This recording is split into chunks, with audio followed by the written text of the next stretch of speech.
प्रमाणादर्थ संसिद्धिस्तदा भाषाभिपर्ययः इति वक्षेतयोर्लक्ष्मणं सिद्धमल्पं लघीयसः। आचार्य माणिक जी के विरचित परीक्षा सूत्र में तीसरा परिच्छेद चल रहा है। कुछ सूत्रों को समझा था, जिसमें सबसे पहले कि जो साध्य होता है वो इष्ट, अबाधित और असिद्ध होता है, और जो जिसके लिए सिद्ध करने के लिए जब बात चलती है तो वहां पर वो साध्य होता है, वो वहां पर जिसमें भी कहीं पर जो है धर्म साध्य होता है और कहीं पर उस धर्म से युक्त धर्मी साध्य होता है। इसी को पक्ष भी कहते हैं। और जो धर्मी होता है वो प्रसिद्ध होता है, प्रमाण से सिद्ध होता है। और जहाँ विकल्प सिद्ध भी होते हैं, तो जहाँ जिनमें किसी प्रमाण से अस्तित्व सिद्ध ना हो और ना नास्तित्व सिद्ध हो, उस पक्ष को विकल्प सिद्ध कहा जाता है। इसमें उदाहरण अपने देखेंगे कि सर्वज्ञ जो है होते हैं, लेकिन उनका बाधक प्रमाण के अभाव में की सिद्धि होती है, और खर विषाण गधे के सिंह जो है नहीं होते हैं, तो उनकी अनुपलब्धि से सिद्धि होती, असत्ता से सिद्धि होती। अब इसके बाद में ये और बताया था कि जो प्रमाण उभय सिद्ध होते हैं, तो उसमें जो अभिमान देश है ये तो प्रमाण के द्वारा सिद्ध है और शब्द परिणामी है। तो उसके लिए बताया था कि जो वर्तमान के शब्द हैं वो तो प्रत्यक्ष प्रमाण से सिद्ध है, लेकिन भूत और भविष्य के जो शब्द हैं वो विकल्प सिद्ध है। इस प्रकार से इतना वर्णन करने पड़ गया था। अब अनुमान प्रयोग काल की अपेक्षा से धर्म विशिष्ट धर्मी के साध्य होने का कथन करके अब आचार्य व्याप्ति काल की अपेक्षा से साध्य के नियम को दिखलाते हुए उत्तर सूत्र कहते हैं। व्याप्ति, जिसे व्याप्ति बनाई थी कि जहाँ धुआं है वहाँ अग्नि है, तो ऐसे जो व्याप्ति के काल की अपेक्षा से साध्य का नियम बतला रहे हैं। व्याप्तौ तु साध्यं धर्ममेव। हाँ, व्याप्ति के काल में तो धर्म ही साध्य होता है। क्यों? क्योंकि व्याप्ति के काल में जहाँ पर धर्म का साध्य के साथ में अविनाभाव संबंध बनाकर के ही व्याप्ति घटित होती है, तो धर्मी से संबंध नहीं होता। तो जहाँ धुआं देखा तो धुएं को देख करके हम अग्नि का तो जो है व्याप्ति लगा सकते हैं, लेकिन ये जो है अग्नि पर्वत की है कि रसोई घर की है कि पेड़ की है, इसके साथ में व्याप्ति घटित नहीं होती। तो इसलिए जो अग्नि के साथ में व्याप्ति बनती है, तो इसलिए यहाँ पर व्याप्त साध्यम धर्म वहां पर धर्म यानी जो आधार है उसके साथ में व्याप्ति नहीं बनती। अब यदि धर्मी को भी साध्य माना जाए तो क्या दोष है? तो इसलिए आचार्य सभा का निराकरण करते हुए हैं अन्यथा तदर्थनाथ। हाँ, अन्यथा क्या होगा?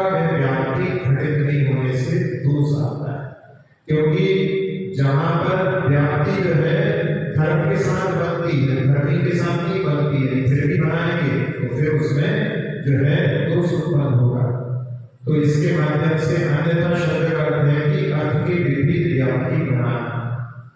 तो यदि व्याप्ति के समय धर्म की जगह धर्मी को साध्य बनाएंगे तो फिर व्याप्ति घटित नहीं होगी। इस प्रकार से यहाँ ये प्रकरण पूर्ण हुआ। अब इसके बाद में बौद्ध लोगों का कहना है कि अनुमान में पक्ष का प्रयोग करना असंभव है, इसलिए प्रसिद्ध धर्मी इस प्रकार का आपका ये वचन कहना अयुक्त है। पक्ष तो हेतु की सामर्थ्य से ही जाना जाता है, फिर यदि पक्ष का कथन करते हैं तो पूर्वोक्त दोष का प्रसंग आता है, क्योंकि अर्थ से प्राप्त होने वाले पदार्थ की पूर्ण कहने से पूर्वोक्त दोष कहलाता है, ऐसा कहा गया है। इसलिए आचार्य पक्ष को प्रयोग करने की आवश्यकता बतलाते हुए सूत्र कहते हैं पक्ष जो है आधार होता है, उसका जो है प्रयोग करना जरूरी है, ये बतलाना है। साध्य धर्माधार संदेहानुदाय गम्य मानस यदि पक्षस्य वचनम।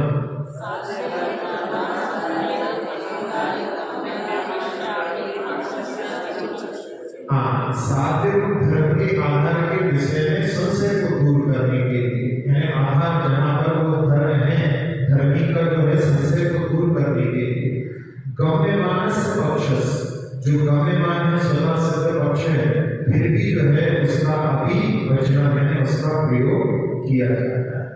तो साध्य जो है धर्म अग्नि है। अब उसके आधार में जो संदेह उत्पन्न होता है कि ये पर्वत है कि रसोई घर है कि कोई दिन है कि ज्वालामुखी है, तो उसको दूर करने के लिए जो स्वतः सिद्ध पक्ष का भी प्रयोग किया जाता है। और बौद्ध लोग जो होते हैं वो अनुमान में पक्ष का प्रयोग नहीं करते। तो इस बात का खंडन करने के लिए कि यहाँ अनुमान प्रमाण में पक्ष के प्रयोग की आवश्यकता बताई है, क्योंकि व्याप्ति ज्ञान में पक्ष की आवश्यकता भले ही ना हो, किंतु अनुमान में पक्ष बताना भी आवश्यक होता है, अन्यथा संदेह हो जाता है कि वो साध्य कहाँ पर बैठा है। इसलिए यहाँ पर हम यदि पक्ष को छोड़ देते हैं तो केवल धूम और अग्नि के बीच का ही संबंध ज्ञान होता है, आधार का ज्ञान नहीं हो पाता। अब पक्ष के प्रयोग करने की आवश्यकता का दृष्टांत देते हैं। साध्य धर्मी साधन धर्मावोधनाय पक्ष धर्मो संभावः।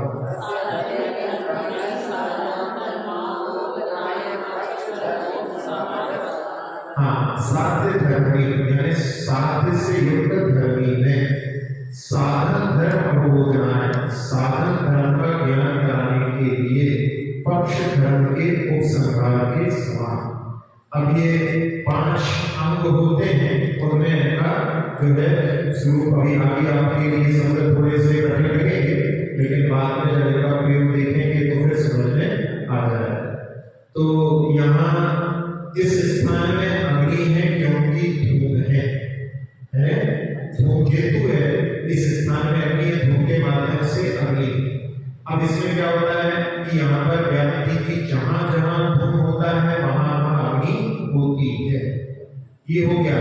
अब जैसे रसोई का ये उदाहरण देखिए, तो इस प्रकार साध्य के साथ व्याप्ति रखने वाला साधन को दिखाने से ही उन साध्य साधन का आधार पक्ष मालूम हो जाता है, क्योंकि वे बिना आधार के नहीं रह सकते।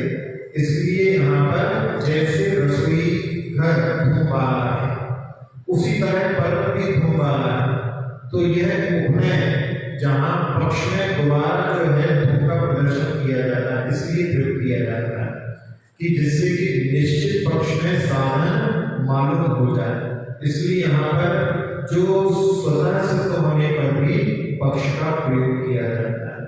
तो ये न्याय का ग्रंथ है, इसलिए यहाँ पर न्याय का भी उदाहरण दिया है। यहाँ पर साध्य धर्मी जो शब्द है उसमें साध्य से युक्त धर्मी, तो इसके माध्यम से आगे जो है इनका वर्णन जो है बताएंगे वहां पर। तो जैसे उपनय के प्रयोग में हेतु के उपसंहार के साथ हेतु का अपने निश्चित धर्मी के साथ संबंध दिखलाया है, उसी प्रकार से साध्य का विशिष्ट धर्मी जो पक्ष होता है उसके साथ संबंध बनाने के लिए पक्ष का भी वर्णन किया जाता है। अब पक्ष के प्रयोग को यहाँ पर आवश्यकता की पुष्टि बताते हैं। पक्ष क्यों बतलाते हैं? तो कोवा तदा हेतु मोक्ता समर्थ मानो न पक्ष्यति।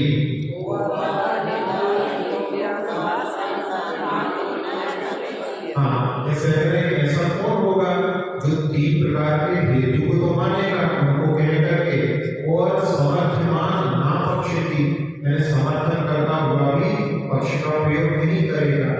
तो यहाँ पर जो हेतु होते हैं उनमें 3 प्रकार के हेतु होते हैं, तो उनका यहाँ पर आगे वर्णन आएगा।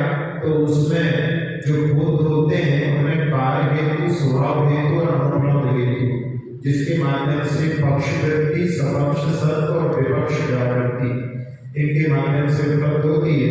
तो बोध लोग अपने हेतुओं को ऋतु सिद्ध करके उन्हें उसका समर्थन प्रयोग के बाद करते हैं। यह भी उनका समर्थन एक तरह से पक्ष का समर्थन करना ही है।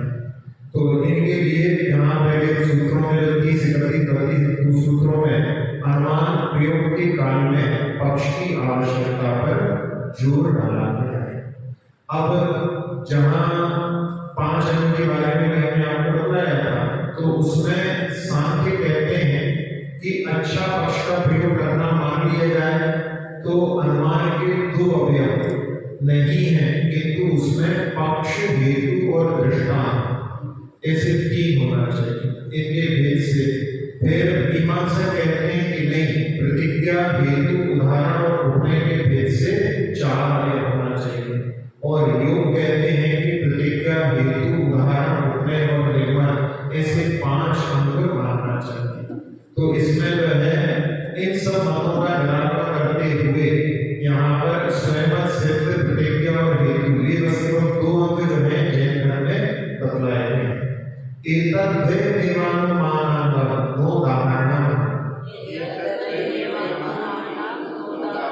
हाँ, बस ये 2 ही यानी पक्ष और हेतु, बस यही अनुमान के 2 अंग हैं, उदाहरण आदि नहीं। तो इसमें कह रहे हैं कि पक्ष और हेतु बस केवल इनके माध्यम से ही कार्य चल जाता है, उदाहरण कहने की भी आवश्यकता नहीं पड़ती। तो इसमें जहाँ अब आगे जो सूत्र है वो इसी से रिलेटेड है, तो इसलिए उसमें पूछते हैं कि साध्य का ज्ञान कराने के लिए उदाहरण का प्रयोग आवश्यक है अथवा साध्य के साथ हेतु का अभिनव संबंध बताने के लिए उदाहरण का प्रयोग आवश्यक है। अभिनव भाव है जिसके बिना जो नहीं होता, तो वहां पर धुआं जो है वो अग्नि का ज्ञान कराने में समर्थ है, तो उसका अभिनव संबंध है, इसलिए उदाहरण की देने की क्या आवश्यकता है। जहाँ पर अभिनव जो है संबंध हेतु का बन जाता है साध्य के साथ में, उससे सिद्धि हो जाती है। अथवा जो व्याप्ति होती है, व्याप्ति में भी जहाँ पर अन्वय व्याप्ति होती है कि जहाँ स्पर्श गंध वर्ण है वहीं पर उद्गल है, जहाँ उद्गल नहीं है वहाँ पर स्पर्श वर्ण नहीं है। तो इस प्रकार से व्याप्ति का स्मरण कराने के लिए भी क्या उदाहरण के प्रयोग की आवश्यकता पड़ती है।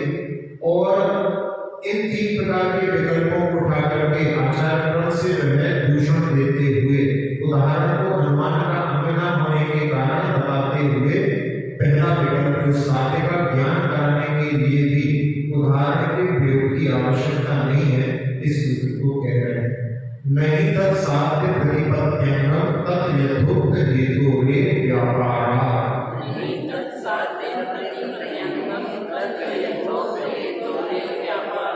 हाँ, क्या कहा है इसमें कि तत् साध्य प्रतिपत्ति अंगम, वह उदाहरण साध्य के ज्ञान में कारण नहीं है। क्यों ही? क्योंकि तत्र यथोक्त हेतु है, वहां पर जो कहा गया है अविनाभाव संबंध रूप जो हेतु है वो ही केवल जो है व्यापार करने में समर्थ है, प्रवृत्ति करने में समर्थ है। तो यहाँ पर जो हमने कहा था उस बात के लिए कि यथोक्त यानी जैसा पहले हेतु का स्वरूप बतलाया है, तो उसमें पहले बताया था कि साध्या विनाभावित में निश्चितो हेतु, जहाँ साध्य के साथ में जिसका अविनाभाव होता है वो हेतु होता है। तो ऐसे हेतु के व्यापार से साध्य का ज्ञान हो जाता है, इसलिए साध्य का ज्ञान कराने के लिए उदाहरण का प्रयोग ना आवश्यक है। जैसे जब रसोई घर में अग्नि की सिद्धि करने के लिए व्याप्ति बनाते हैं कि जहाँ धुआं है वहाँ अग्नि है, तो उससे क्या होगा कि इस संबंध से ही अग्नि सिद्ध करने के लिए पर्याप्त है। अब उस धुएं में अग्नि सिद्ध हो जाती है, अब इसके लिए कोई उदाहरण अलग से देने की क्या आवश्यकता है। इसलिए यहाँ पर कहा कि साध्य की सिद्धि के लिए अनुमान ज्ञान में उदाहरण की कोई आवश्यकता नहीं होती। अब यहाँ पे दूसरा विकल्प जो था उसमें साध्य के साथ हेतु का अविनाभाव निश्चित कराने के लिए उदाहरण की आवश्यकता नहीं है। पहले से जो पहला भाव है तो अलग से उदाहरण होगा जो है अविनाभाव बनाएगा, इसके लिए भी जो है उदाहरण की आवश्यकता नहीं है। तदविनाभाव निश्चयार्थम वा विपक्षे बाधक प्रमाण बलादेव सिद्धे।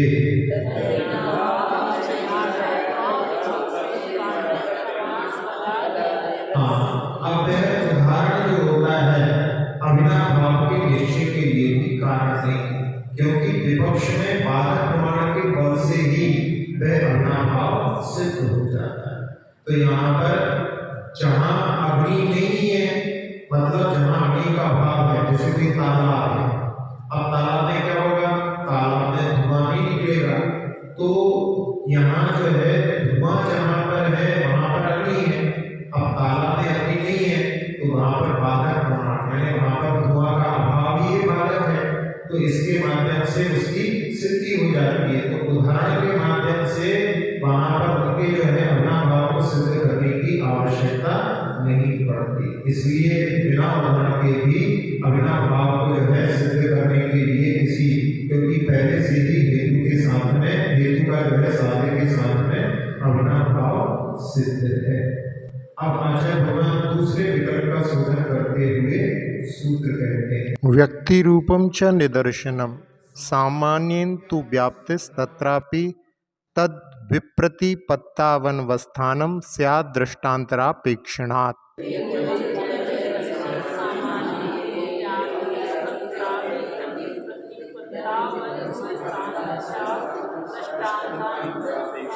हाँ क्या कह रहे हैं, निदर्शन यानी होता है उदाहरण, वो क्या होता है, व्यक्ति रूप होता है, और व्याप्ति जो होती है वो सामान्य रूप होती है।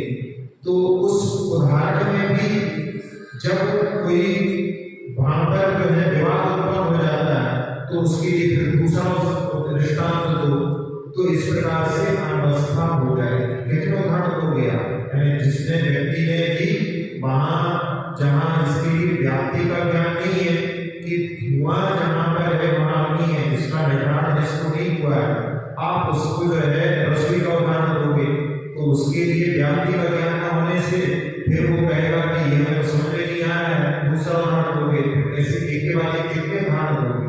तो उसमें मैंने व्याप्ति का जब ज्ञान नहीं होगा तब तक जो है वो हेतु के लिए आप कितने उदाहरण देते रहो, क्योंकि उदाहरण जो होते हैं वो क्या होते हैं, व्यक्तिगत होते हैं, और जहाँ व्याप्ति जो होती है वो सामान्य होती है, वो सब जगह घटित होता है। तो उसके माध्यम से फिर उसको जो है उदाहरण के लिए आवश्यकता नहीं पड़ती।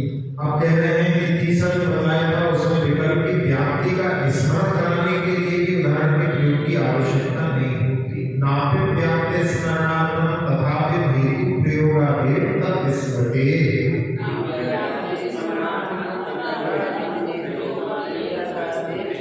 हाँ, तथापि हेतु प्रयोगा, उस प्रकार के हेतु के प्रयोग से, यानी साध्य के साथ अविनाभाव हेतु के प्रयोग से ही तब स्मृति उस व्याप्ति का स्मरण हो जाता है। इसलिए व्याप्ति के स्मरण के लिए अभी ना, यानी कोई उदाहरण की आवश्यकता नहीं पड़ती। तो यहाँ जिसके माध्यम से कि जहाँ व्याप्ति के माध्यम से ही उसका निश्चय हो गया है, तो उसका अविनाभाव संबंध हो गया है कि जहाँ धुआं है वहां अग्नि है। अब इससे ही जो है व्याप्ति के माध्यम से ज्ञान हो गया है। अब इसकी जो स्मृति कराने के लिए कि जैसे रसोई घर में जहाँ पर अग्नि है वहां पर धुआं निकल रहा है, ऐसा ही हम कहेंगे तो उसके माध्यम से उसकी कहने की, उसको स्मरण कराने के लिए, व्याप्ति का स्मरण कराने के लिए उदाहरण की आवश्यकता नहीं पड़ती। वो तो व्याप्ति में ही वहां पर कि जहाँ जहाँ धुआं है वहां वहां अग्नि है। तो इसके माध्यम से जो है उदाहरण की कोई आवश्यकता नहीं, केवल दो ही अंग पर्याप्त है, जिसको सिद्ध करना है वो साध्य और हेतु के माध्यम से उसकी सिद्धि होती। अब आचार्य कहते हैं कि इनके यहाँ पर जो 5 अग्नि माने गए हैं उसका उदाहरण के बाद में उपनय और निगमन, इनके यहाँ जो होते हैं उसमें उपनय और निगमन के बिना यदि उदाहरण केवल देते हैं तो उसके माध्यम से भी वहां पर हानि होती है। तत्पर अविधीयमान साध्य धर्मी साध्य साधने संदेहयति।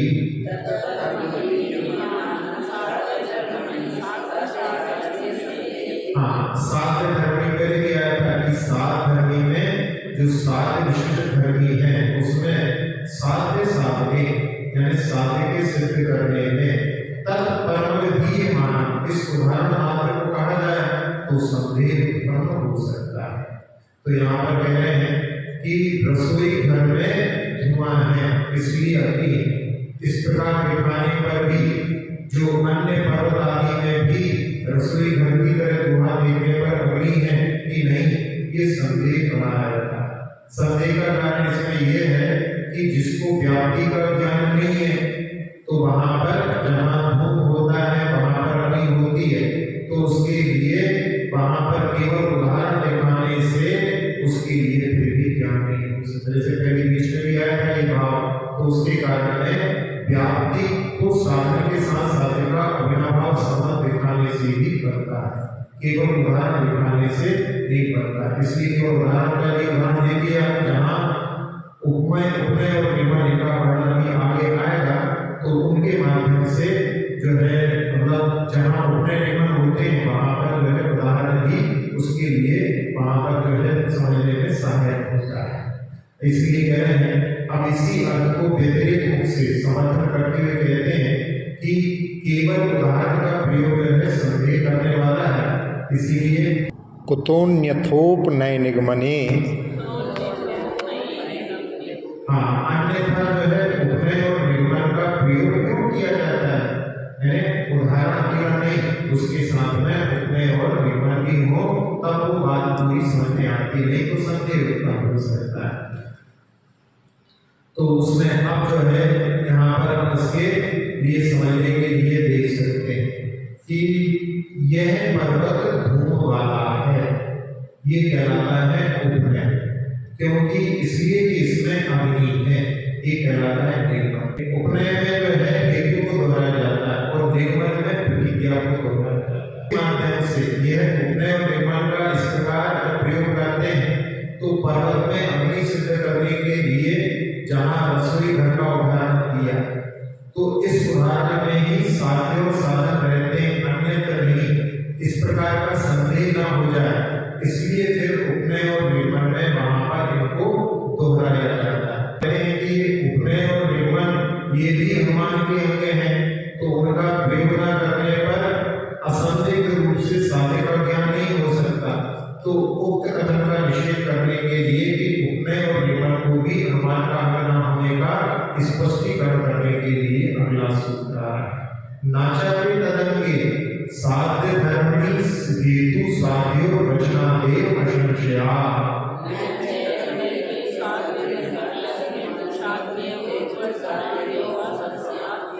क्या कहा?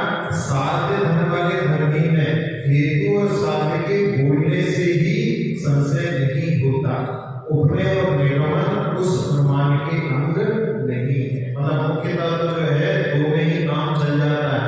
ये उपनय और निर्गमन की वहां पर उसी को बार बार जो है दोहराना है, तो इसलिए उपनय और निर्गमन जिनके बारे में आगे सूत्र आएंगे कि उपनय क्या है निर्गमन क्या है, तो उसमें अपने जहाँ इस सूत्र ने ये बताया है कि उपनय और निर्गमन भी अनुमान प्रयोग के लिए आवश्यक अवयव नहीं है, अर्थात उपनय और निर्गमन के प्रयोग के बिना भी हेतु यानी साधन और साध्य का संबंध दिखा देने से धर्मी में संशय दूर हो जाता है। अब इसके बाद में कहते हैं, थोड़े से सूत्र हैं इसी से रिलेटेड हैं, तो उसमें कह रहे हैं कि अनुमान के प्रयोग में केवल हेतु की आवश्यकता और उदाहरण आदि की अनावश्यकता को फिर से कहते हैं। समर्थनम व परम हेतु रूप मनुमाना वैभव वास्तु साधे तदुपयोगा।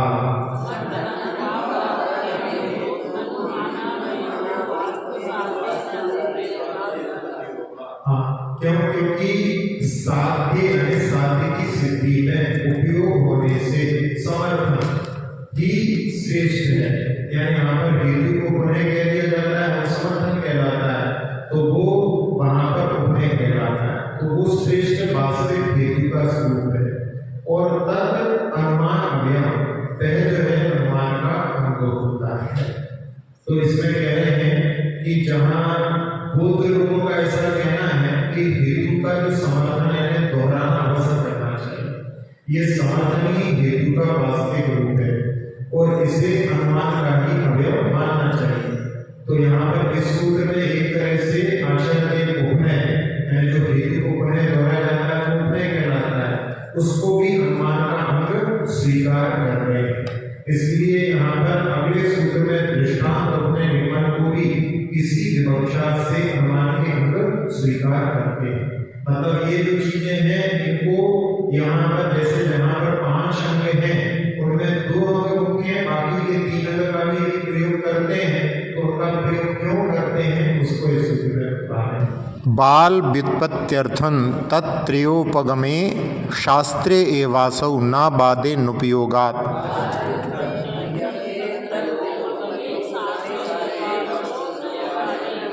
क्या कह रहे हैं इसमें?